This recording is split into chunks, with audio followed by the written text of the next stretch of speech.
बच्चों हम लोग आज जो है केमिकल काइनेटिक्स में बेटा छोटे छोटे कुछ पॉइंट्स देखेंगे। तो बेटा पहले हम लोगों ने ये हेडिंग ले रखा है mathematical treatment of collision theory, right.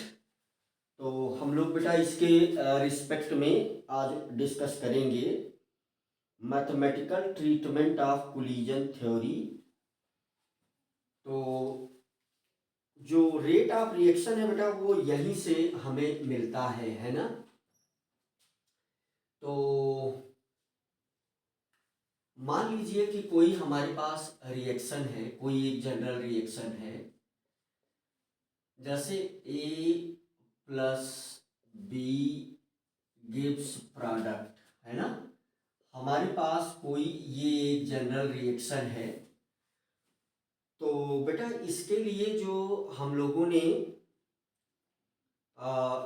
Rate लिखा था, तो दिस विल इक्वल टू, इसके लिए रेट हम लोगों ने जो लिखा था, तो rate is equal to d x by d t. तो ये चीज हम लोगों ने लिखा था बेटे कि के है ना, के concentration of what, concentration of A and B, है ना। तो इस रिएक्शन में बेटा बाइनरी कोलिजन हो रहा है ना। हमें क्या पता है कि अगर के को हम क्या बोल दें, स्पेसिफिक रेट कांस्टेंट, है ना। तो के हमारे पास क्या होने वाला है, स्पेसिफिक रेट कांस्टेंट। तो अगर के को हम ये बोल दें कि इट इज स्पेसिफिक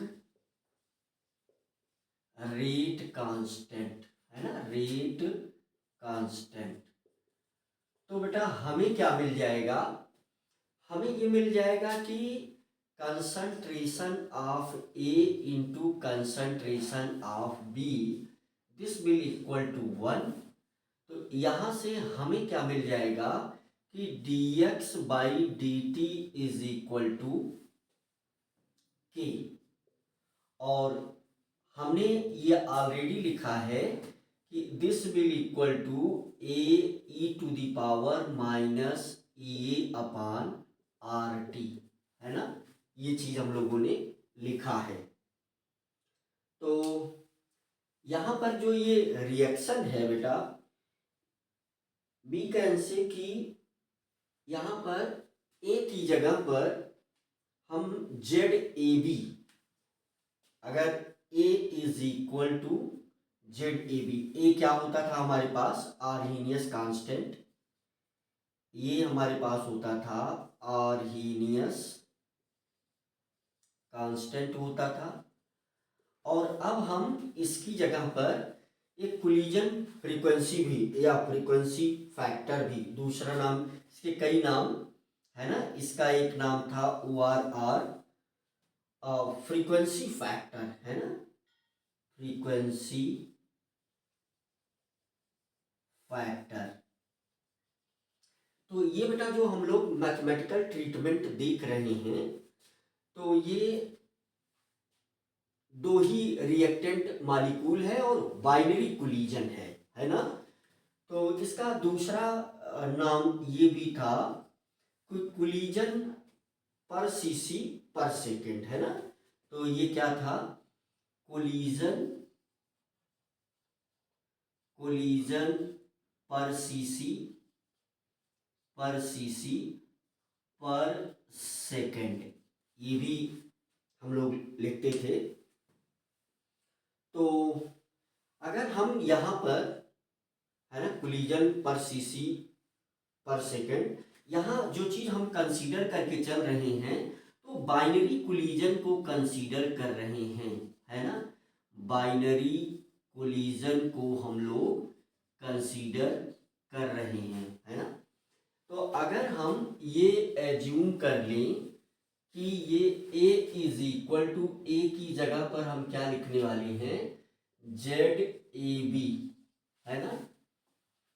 तो तो हमारे पास जो dx बाई डी टी की वैल्यू आ जाएगी, तो dx by d t is equal to Z A B, है ना। तो जेड ए बी भी यही है ना। इसे हम कोलिजन पर यूनिट टाइम, है ना, पर यूनिट वॉल्यूम, है ना। तो ये जेड ए बी क्या है, collision between A and B molecule. अभी हम लोग लिख भी लेते हैं इसको, e to the power minus A upon R T. तो यहाँ पर बेटा हमारे पास क्या है, यहाँ पर हमारे पास है जेड ए बी को हम क्या बोल देंगे, तो ये बाइनरी कोलिजन के लिए है ना।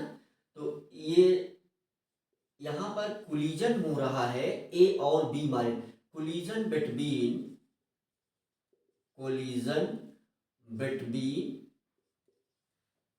ए एंड बी मालिक्यूल, है ना, B molecule.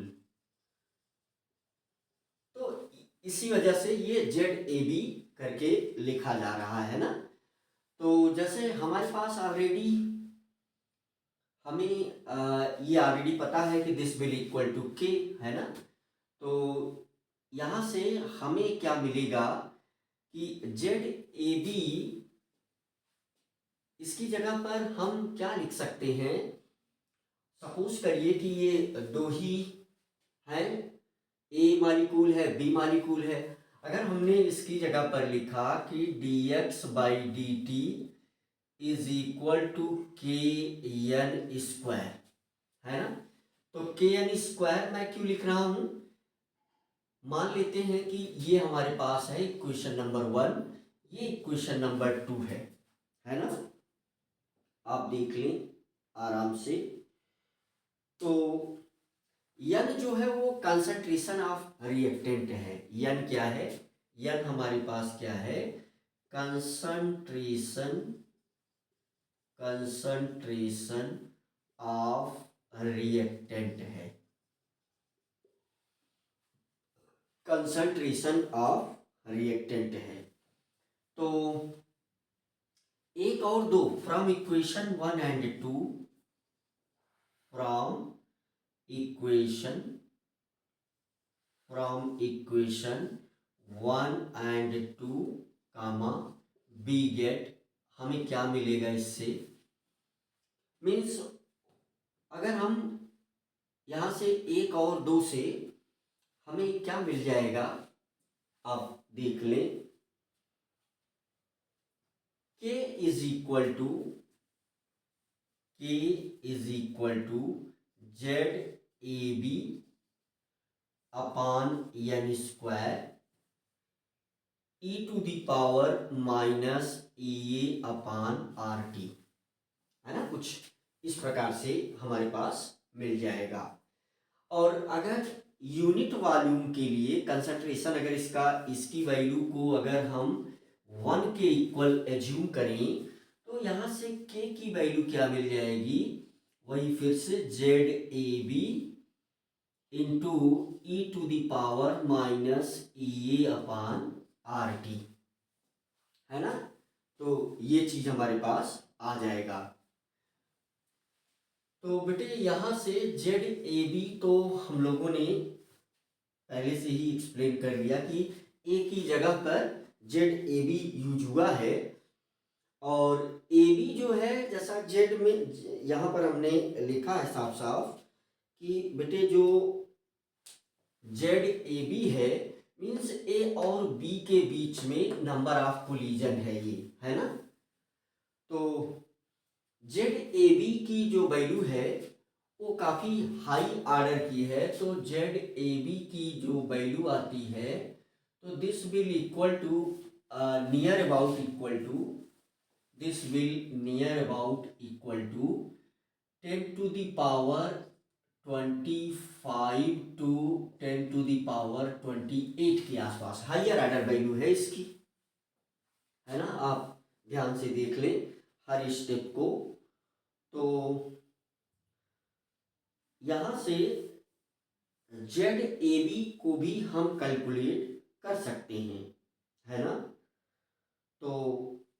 Z A B की जो वैल्यू होती है, जेड ए बी की भी वैल्यू होती है और उसे हम कैलकुलेट कर सकते हैं।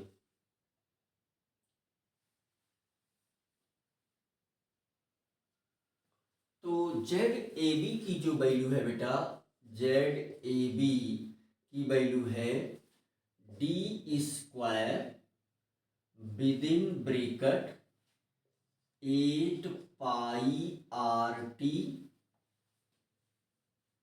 multiplied M A, you can say M A plus M B divided by M A into M B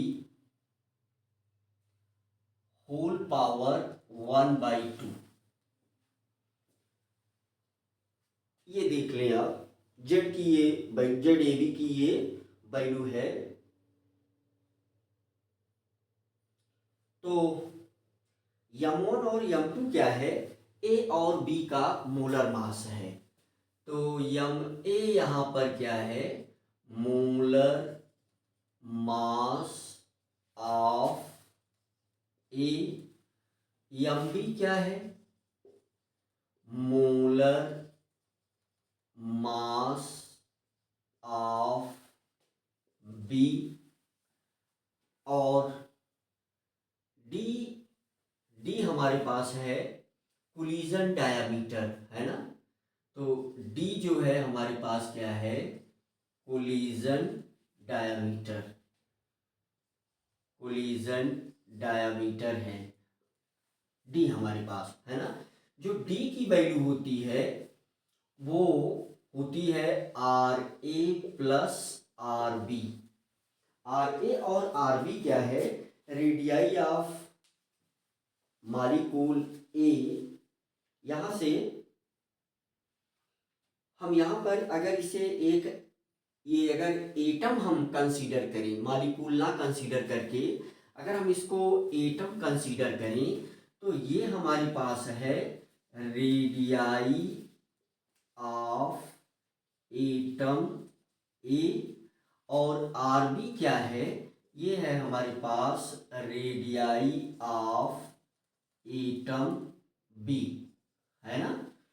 और अगर ये मॉलिक्यूल होगा तो वहां पर हम उसकी रेडियाई एज्यूम करेंगे, है ना। अगर एटम की जगह पर मॉलिक्यूल होगा तो वहां पर हम उसकी रेडियाई को एज्यूम करेंगे, राइट।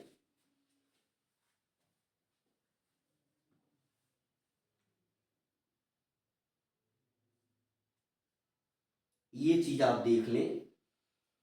तो यहां से जो कैलकुलेशन किया जाता है, मींस के की अब जो वैल्यू आएगी, तो जो के की वैल्यू आएगी वहां पर हम जेड ए बी की जगह पर ये एक्सप्रेशन लिख सकते हैं। 8 pi R T, R gaseous constant है ना, टी टेम्परेचर है जिस पर ये रिएक्शन हो रहा है। Z A B higher order की वैल्यू है जो लगभग यहाँ से यहाँ तक वैरी करेगी, तो काफ़ी ज़्यादा है। तो यहाँ से जो के का रिजल्ट मिलता है, जैसे अब के की वैल्यू हमारे पास यहाँ पर क्या हो जाएगी, जेड ए बी की जगह पर हम क्या लिखेंगे, डी स्क्वायर, है ना।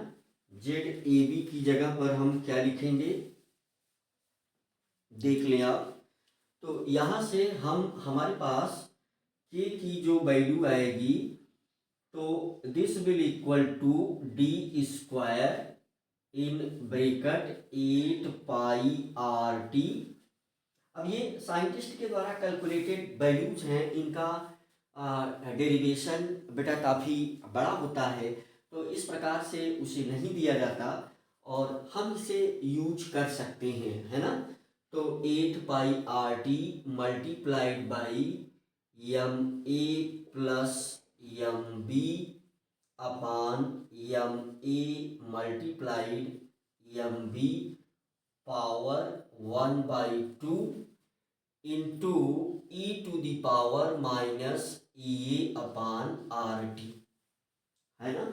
तो ये के का एक्सप्रेशन आपके सामने लिखा गया है, राइट।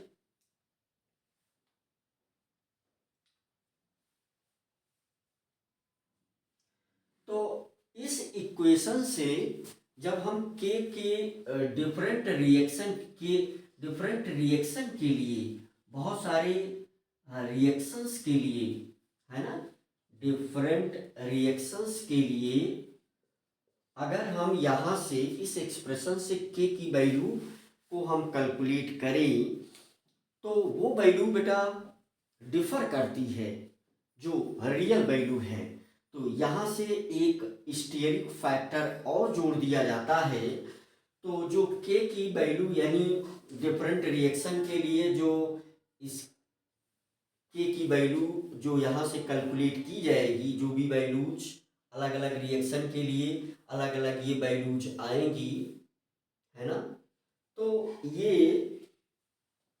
एक्सपेरिमेंटल वैल्यू से यहाँ से जो वैल्यू आएगी वो थ्योरेटिकल होगी। तो थ्योरेटिकल वैल्यू और यहाँ से हमें क्या मिलेगा, यहाँ से हमें मिलेगा थ्योरेटिकल वैल्यू, है ना, थ्योरेटिकल वैल्यू। और फिर जो है जो कैलकुलेटेड एक्सपेरिमेंटल वैल्यू जो आएगी, एक्सपेरिमेंटल वैल्यू जो आएगी इसकी, तो ये दोनों मैच नहीं करती हैं, है ना। तो ये दोनों हमारे पास जो वैल्यूज हैं ये नॉट मैच, तो ये मैच नहीं करती। इसके लिए जो है क्या किया जाता है, एक और यहाँ पर स्टीयरिंग फैक्टर P को ऐड कर दिया जाता है ना। तो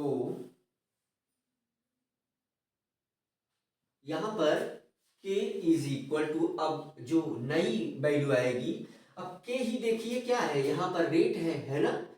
तो जो K के लिए जो नया एक्सप्रेशन आएगा हमारे पास, तो वो क्या आ जाएगा, means K is equal to जो नया एक्सप्रेशन आएगा जिससे कि ये मैच करे, तो K जो है वो हमारे पास आ जाता है PZAB इंटू e⁻⁻ EA/RT, है ना। ये हमारे पास नया एक्सप्रेशन आता है। वैल्यू ऑफ P, जो P की वैल्यू है, वैल्यू ऑफ P जो है स्टीयरिक फैक्टर है, value of P varies from 1 to 10⁹। तो ये काफी आप देख रहे हैं कि काफी ज्यादा वेरिएशन है। और P को हम क्या बोलते हैं, P को हम बोलते हैं स्टीयरिक फैक्टर, है ना। P क्या है हमारे पास, स्टीयरिक फैक्टर है। और यहां से ये एक्सप्रेशन हमारे पास आता है रेट कांस्टेंट के लिए, और ये यहाँ पर स्पेसिफिक रेट है, तो यही हमारे पास क्या हो जाता है, रेट ऑफ रिएक्शन भी हो जाता है ना। तो इस ऊपर वाले एक्सप्रेशन से, है ना, इस एक्सप्रेशन से जैसे कुछ रिएक्शन के लिए के की वैल्यू कैलकुलेट की गई, तो यहाँ थ्योरेटिकल और एक्सपेरिमेंटल वैल्यू मैच हुई। यहाँ से जैसे हमारे पास रिएक्शन है, यू कैन से twice HI gives H2 plus I2। तो इसके लिए जो थ्योरेटिकल वैल्यू है ना, थ्योरेटिकल वैल्यू और जो एक्सपेरिमेंटल वैल्यू है, तो वो मैच करती है ना। तो इसीलिए इसका इम्पोर्टेंस है, ये यहाँ से मैच करती है ना, इसकी मैचिंग है। जो थ्योरेटिकल वैल्यू और एक्सपेरिमेंटल वैल्यू ये आपस में मैच कर जाती हैं, है ना। तो इसीलिए इस इक्वेशन का क्या है, इम्पोर्टेंस है। और कोलिजन थ्योरी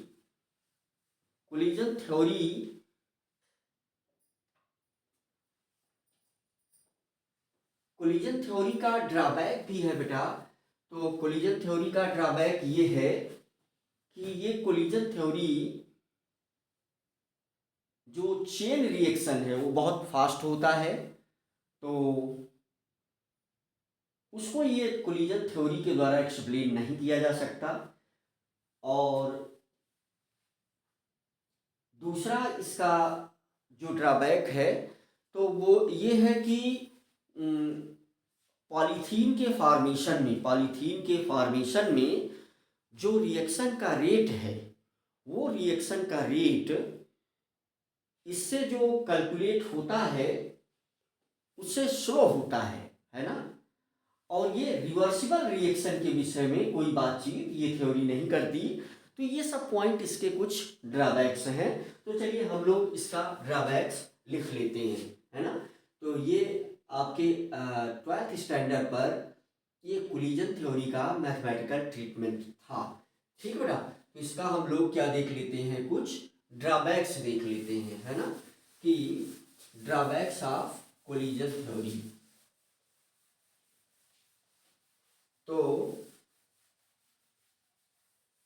ड्रॉबैक्स, तो इसका जो ड्रॉबैक्स है बेटा, ड्रॉबैक्स, तो ड्रॉबैक्स में पहली चीज तो यही आ जाती है कि पॉलीथीन का जो फॉर्मेशन होता है, पहला पॉलीथीन का जो फॉर्मेशन होता है, हम सबको पता है कि CH double bond what, CH single bond back and, है ना। यहाँ से हम लोग इसका क्या लेते हैं, N मॉलिक्यूल, है ना। तो इसका पॉलीमराइजेशन होता है, N मॉलिक्यूल हमने लिया इसका। जब पॉलीमराइजेशन होता है, हम यहाँ लिख देते हैं, इसका जो पॉलीमराइजेशन होता है, पॉलीमराइजेशन, तो इसमें पॉलीथीन बनती है। तो CH double bond CH single bond back and N, है ना। तो ये ही क्या है, पॉलीथीन है हमारा। तो इसका जो रिएक्शन का रेट है ना, तो रेट ऑफ रिएक्शन काफी ये स्लो है।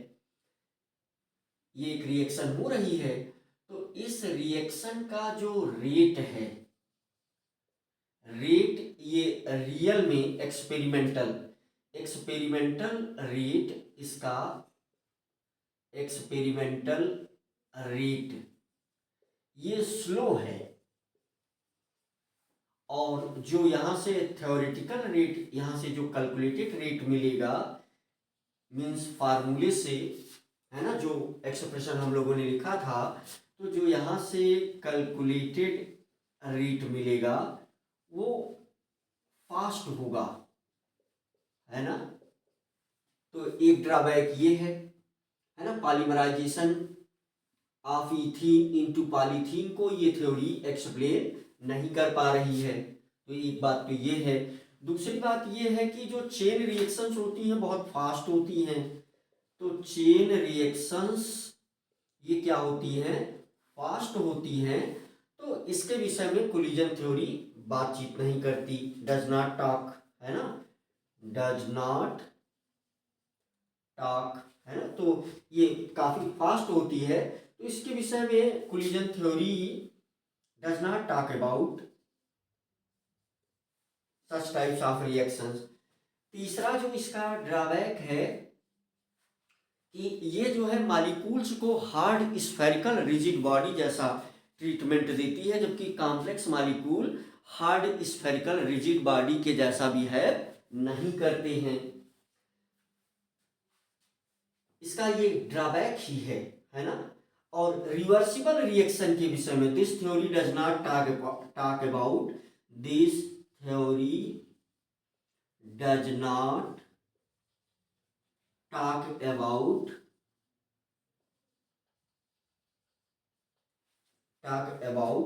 Reversible reactions.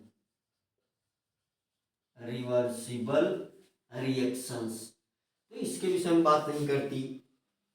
इसने एज्यूम किया, जैसा हमने पॉइंट लिखा था कि इसने एज्यूम किया है कि सारे reactant molecule hard spherical rigid body के जैसा बिहेव करते हैं, जो रियल में ऐसा नहीं है ना। इसका नेक्स्ट पॉइंट क्या हो जाएगा कि this theory accept this theory accepts every reactant molecules, every reactant molecules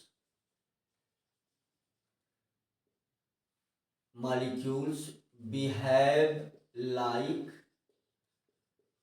hard spherical rigid body, है ना,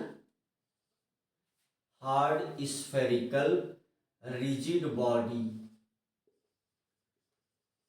तो ये ट्रू नहीं है, नॉट ट्रू, ये सही नहीं है। जो कॉम्प्लेक्स मॉलिक्यूल होते हैं तो उसके लिए ये एजम्पशन सही नहीं है, ये इसका ड्रॉबैक है। और जो कॉम्प्लिकेटेड रिएक्शंस होते हैं उनके रेट के भी विषय में ये थ्योरी साइलेंट है ना। तो this theory is completely silent regarding complicated reactions, है ना। तो ये कुछ दिस थ्योरी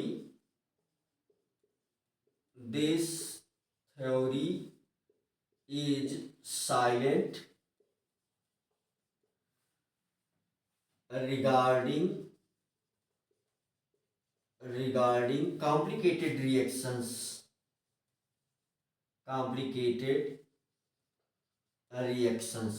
तो इसके भी रिस्पेक्ट में ये थ्योरी बातचीत नहीं करती, ये इसके कुछ ड्रॉबैक्स हैं, राइट।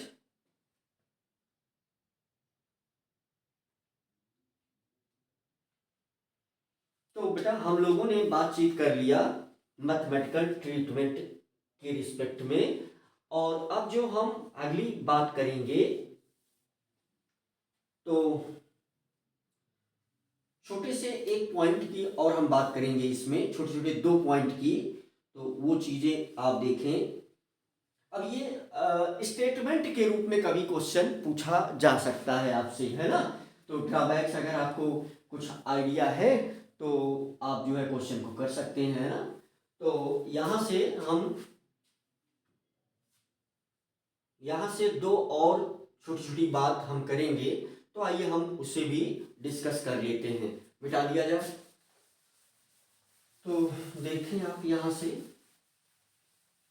हमारे पास जो आर्हेनियस इक्वेशन है हम उसी से रिलेटेड छोटी छोटी बातें करेंगे। तो पहली जो बात आपके साथ हम डिस्कस करेंगे, हमें पता है पहले से कि जो ये आर्हेनियस इक्वेशन है कि k is equal to A e to the power minus A upon R T, है ना।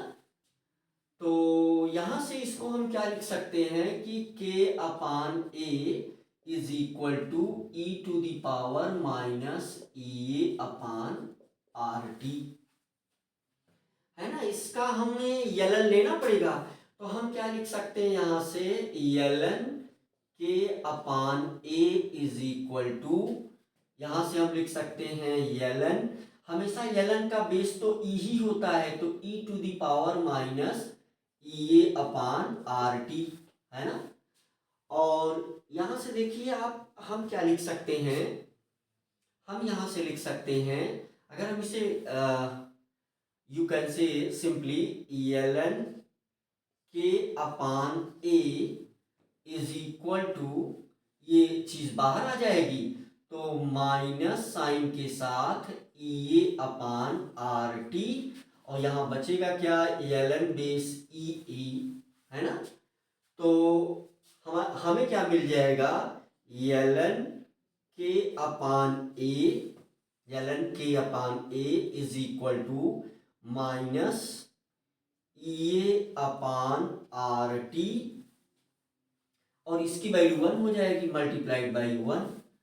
अब अगर हम इसे log में कन्वर्ट कर दें, है ना, तो इसको हम लिख सकते हैं log base 10 k upon A is equal to minus A upon 2.303 R T, है ना, ऐसा लिख सकते हैं। तो K अपान ए की जो वैल्यू होगी, K upon A is equal to anti log of minus A upon 2.303 RT, है ना, अपान 2.303 RT, है ना। तो यहां से हम एंटी लॉग लेंगे तो ये लॉग कैंसिल हो जाएगा, इस तरफ एंटी लॉग आ जाएगा, है ना। तो इस प्रकार से जो है, तो ये जो है, ये क्वांटिटी क्या है, इस क्वांटिटी को क्या बोला जाता है, ये fraction of total colliding molecules है ना। हमने बताया था उसमें, कोलिजन थ्योरी में हमने आपसे डिस्कस किया था कि जितने मॉलिक्यूल कोलाइड करते हैं वो सब के सब प्रोडक्ट में कन्वर्ट नहीं होते, लेकिन ये वो मॉलिक्यूल्स का नंबर है जो प्रोडक्ट में कन्वर्ट होंगी, है ना। तो जिनके पास अपनी एक्टिवेशन एनर्जी है, तो ये क्या है, fraction of total reactant molecules having energy equal to or greater than activation energy, है ना। तो ये वो मॉलिक्यूल्स हैं, है ना, जिनकी activation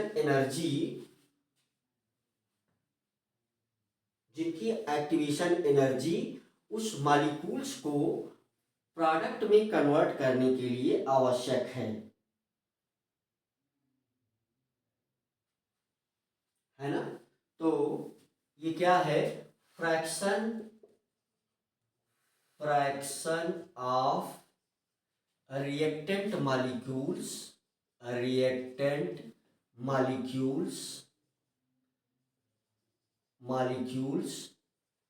having energy equal to OR greater than fraction of reactant molecules having energy equal to OR greater than activation energy।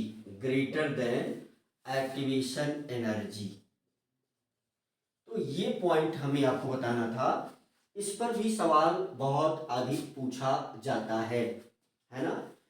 Fraction of reactant molecules having energy equal to or greater than activation energy, है ना, activation energy. तो ये वो fraction है, इस पर भी बेटा सवाल बनता है ना। और हम आपसे एक छोटी बात करेंगे, इसे आप देख लें। इस लेक्चर में हम एक और छोटी सी बात करेंगे,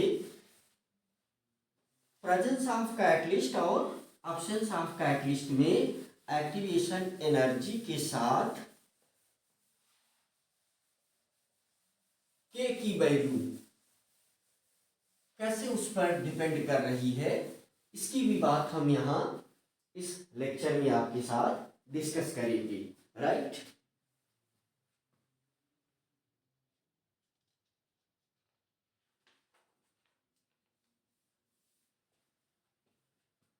तो सिंपली हम लोग देख लें, है ना। तो यहां पर जैसा कि हम पहले कोलिजन थ्योरी में आपसे डिस्कस कर चुके हैं कि पॉजिटिव कैटलिस्ट और नेगेटिव कैटलिस्ट के लिए ग्राफ हम आपको बना करके दिखा चुके हैं। ये जो अगली नई बात हम आपसे यहाँ कर रहे हैं, तो इन सबसे छोटे छोटे क्वेश्चन आपसे पूछे जाते हैं कॉम्पिटिटिव एग्जाम में भी और बोर्ड में भी क्वेश्चन किया जाएगा, है ना। तो हमें क्या पता है कि पॉजिटिव कैटलिस्ट वो एक्टिवेशन एनर्जी को घटा देता है और नेगेटिव कैटलिस्ट एक्टिवेशन एनर्जी को बढ़ा देता है। तो सिंपल सी बात है कि अगर पॉजिटिव कैटलिस्ट है तो अगर एक्टिवेशन एनर्जी घट जाएगी तो ज़्यादा मालिक्यूल उस एनर्जी बैरियर को क्रॉस कर लेंगे और ज़्यादा रिएक्शन होगी, यानी रिएक्शन फास्ट होगी और मीन्स रिएक्टेंट प्रोडक्ट ज़्यादा बनेगा। और अगर नेगेटिव कैटलिस्ट है तो फिर वो रिएक्शन की एक्टिवेशन एनर्जी को बढ़ा देगा, जिससे कि जितने मालिक्यूल बैरियर को क्रॉस कर सकते थे वो नहीं कर पाएंगे, तो फिर प्रोडक्ट कम बनेगा। तो उसके लिए जो ग्राफ था वो हम लोगों ने डिस्कस किया है, लेकिन हम यहाँ फिर से आपको बता देते हैं कि यहाँ पर जो पॉइंट है हमारा, तो वो presence of catalyst and absence of catalyst है ना। तो presence of catalyst, presence of catalyst, catalyst, और दूसरा क्या है कि absence of catalyst. You can से, यहाँ अगर हम ऑप्शंस ना लिख करके ये वाला पॉइंट लिख ले तो मेरे ख्याल से ज़्यादा बेटर होगा। हाँ, ये भी, और इसकी भी प्रोबेबिलिटी है, इसकी भी प्रोबेबिलिटी है ना। ऑब्सेंस ऑफ कैटलिस्ट, देखिए ऑब्सेंस ऑफ कैटलिस्ट, और यहाँ पर आप समझ सकते हैं कि जो ये कैटलिस्ट है, कैटलिस्ट ये दो टाइप का है, ये पॉजिटिव कैटलिस्ट है और दूसरा हमारे पास क्या है, नेगेटिव कैटलिस्ट है। ठीक है बेटा, पॉजिटिव कैटलिस्ट और नेगेटिव कैटलिस्ट हमारे पास है।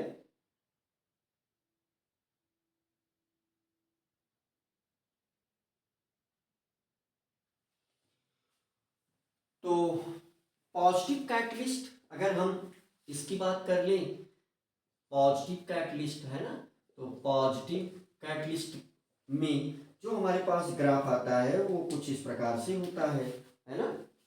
तो जो हमारे पास ग्राफ आता है, एनर्जी डायग्राम जो बनता है, तो मान लीजिए कि ये हमारा ओरिजिनल ग्राफ है, और अगर पॉजिटिव कैटलिस्ट बन गया तो उसका जो एनर्जी डायग्राम बनता है, यहाँ एक्टिवेशन एनर्जी घट जाती है तो ये ऐसे कुछ बन जाता है।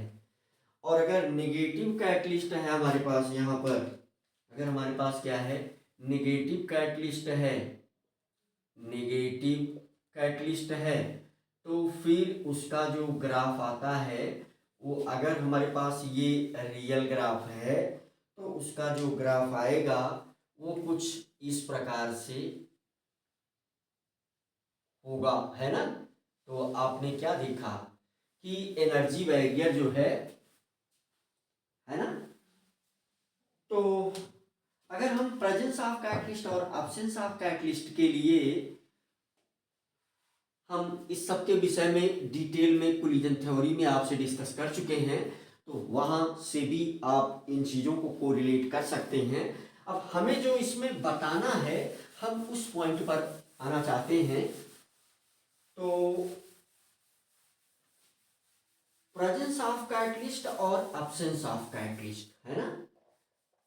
तो प्रेजेंस ऑफ कैटलिस्ट में यहाँ पर पॉइंट है कि in presence of catalyst, in presence of catalyst, तो यहां से जो हमारे पास इक्वेशन होगा, तो इसको हम k को kp से डिनोट कर दें, तो kp is equal to ae to the power minus A upon R T. और इन ऑप्शंस ऑफ कैटलिस्ट है ना, इक्वेशन, इसमें हमने कोई इक्वेशन नाम दिया नहीं, तो चलिए हम इसको इक्वेशन एक बोल देते हैं। In options of catalyst, options of catalyst, तो यहां से जो के ए, इसको हम मान लेंगे P for present, A for option, तो this will equal to A e to the power minus A upon R T, है ना। तो इसको हम बोल देंगे इक्वेशन 2। तो यहां से इक्वेशन जो हम आपसे बात करना चाहते हैं, इक्वेशन व्हाट, तो एक्टिवेशन एनर्जी कहाँ ज़्यादा होगी, यहाँ ज़्यादा होगी, है ना। एक्टिवेशन एनर्जी कहाँ ज़्यादा होगी, यहाँ ज़्यादा होगी, इसमें ज़्यादा होगी। तो इक्वेशन 1 डिवाइडेड बाई 2, तो हमें क्या मिल जाएगा कि Kp अपान Ka, है ना। ये क्या है, रेट कांस्टेंट है इन अब्सेंस ऑफ कैटलिस्ट, ये रेट कांस्टेंट है इन प्रेजेंस ऑफ कैटलिस्ट। इन चीज़ों की चर्चा हम पहले भी कर चुके हैं, इसीलिए हम जल्दी से इस पॉइंट को आपको समझा देना चाहते हैं कि रियल में अभी हम क्या बताना चाहते हैं आपको। तो ये हो जाएगा हमारे पास ए टू दी पावर, है ना।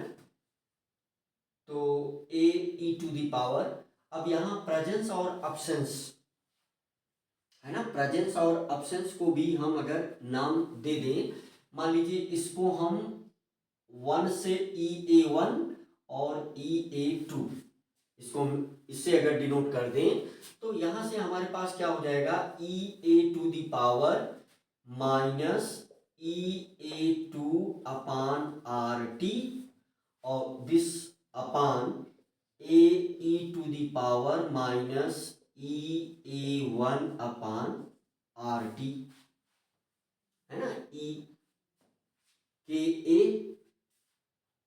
है ना, के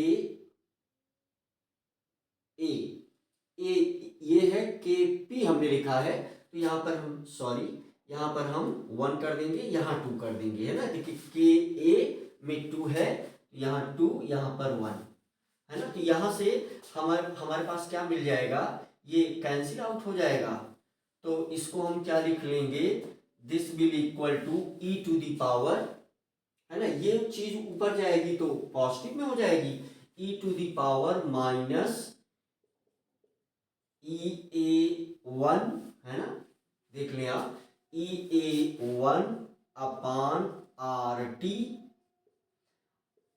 यहां से प्लस क्या हो जाएगा हमारे पास, EA2 अपान RT, है ना। ये एक्सप्रेशन हमको मिल जाएगा ई टू दी पावर। तो इसमें से RT को कॉमन लिया जा सकता है, तो दिस विल, ये आगे हमको कैसे मिल जाएगा, ई टू दी पावर, है ना।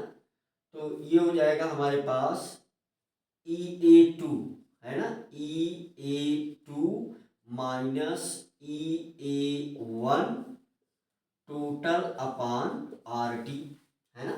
दोनों से हम क्या करेंगे, 1 अपान RT को कॉमन ले लेंगे, तो ये बच जाएगा, ये प्लस वाली चीज हम पहले लिख लेंगे, इसको हम बाद में लिख लेंगे, तो ये इस प्रकार से, तो ये हमें क्या मिल जाने वाला है, e to the power minus delta EA upon RT, and this will equal to what, KP means rate constant in presence of catalyst and Ka rate constant in absence of catalyst, right।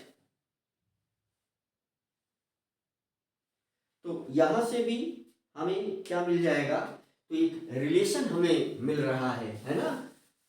तो यहां से हम जो activation energy change है ना, activation energy जो change है उसको भी कैलकुलेट कर सकते हैं। कैसे कैलकुलेट करेंगे, हम दोनों से अगर हम एलन ले ले, दोनों की इक्वेशन का अगर हम एलन ले लें, तो हमें ये इक्वेशन कैसे मिल जाएगा, तो L N KP upon KA, KP upon KA is equal to, ये हो जाएगा हमारे पास एलन, बेस तो E होता है, सभी को पता है, e to the power minus delta EA upon RT। तो ये चीज लिखी जा सकती है, ये चीज बाहर आ जाएगी, तो minus delta EA upon RT, और ये एलन बेस E हो जाएगा। ये इसकी वैल्यू आपको पता है कि 1 होती है, तो हम इसको ऐसे लिख सकते हैं, log base 10 KP upon KA, this will equal to minus EA upon 2.303 RT, है ना, डेल्टा डेल्टा EA। यहां पर हम क्या लिखेंगे, डेल्टा EA लिखेंगे, डेल्टा EA, है ना।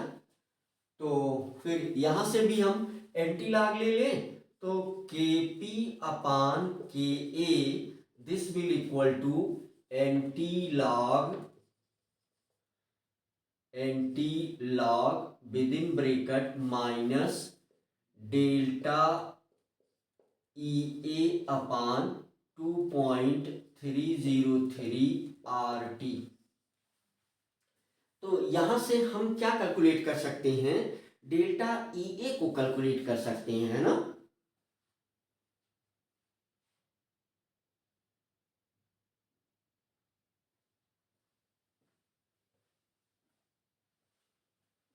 है ना, तो यहां से हम किसको कैलकुलेट कर सकते हैं, मीन्स जो डेल्टा EA है, तो ये क्या है, इन प्रेजेंस ऑफ कैटलिस्ट, है ना, इन प्रेजेंस ऑफ कैटलिस्ट।